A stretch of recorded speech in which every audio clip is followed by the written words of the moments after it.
All right, so what we're going to do is instead of using the rubber strap that is in the package with the Garmin, we're going to use a fabric strap. So I'm using usually Lupines. They're 3/4 inch width, but in order to put it on the collar, we have to modify it a little bit. The first thing I always do is I take off the D-ring, because I do not want you to use the D-ring to attach your leash at all at any point in time, because this is just for the E-Collar. We don't want to pull on it. So what we do is we take a bolt cutter, just cut 2 pieces out so we can pull it out, and then pull this out, and then this goes in the trash. There we go. Now, right here where the leashes are attached, we want to make sure we cut this here in the middle, cut it off, pull it out, and then right here, we're going to cut this piece off in a 45-degree angle. Right? We cut from the left,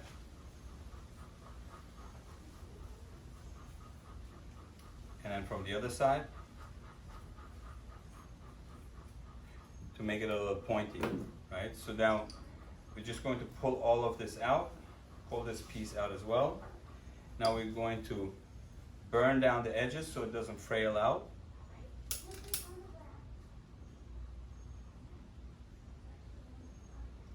Make sure when we're, so we're gonna, dry this off so we make it nice and hot, but don't burn your fingers.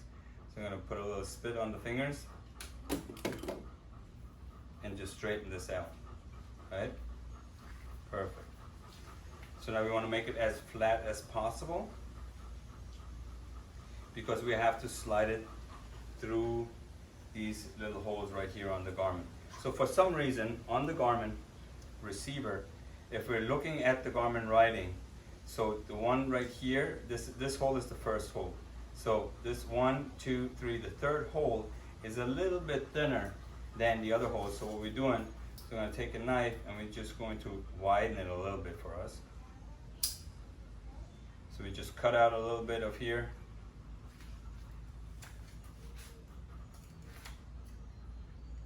From the left, from the right. Don't cut your fingers.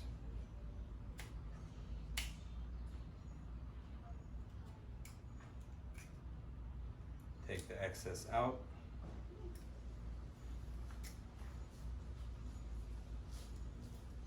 There we go. Now, we take our collar, and again, reading the Garmin logo, we slide it in through the first hole of here, slide it through the second, through the third, and last but not least right here, slide it all the way through. So now we read the Garmin sign. We have the clip on the right, on my right, your left. Now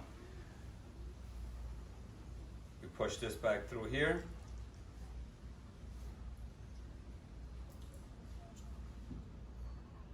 Slide it through the latch. Now when we're sliding in here, the difference that we're doing, so we're not going to slide it through here, through the first hole and then through the second, we're sliding it from the back. So from right here, we're going to push it up, slide it from the back end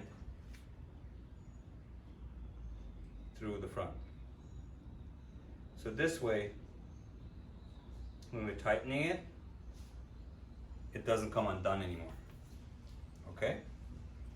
So now we can match it to the dog's size.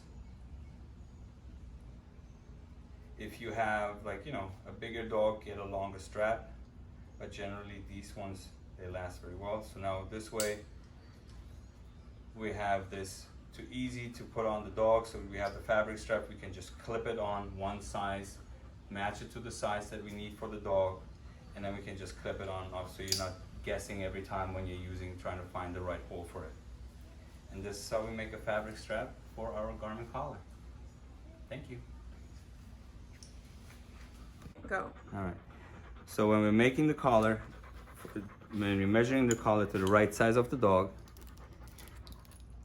we can push this through right here slide it out. We can also pull on the inside strap that we have here to make it tighter.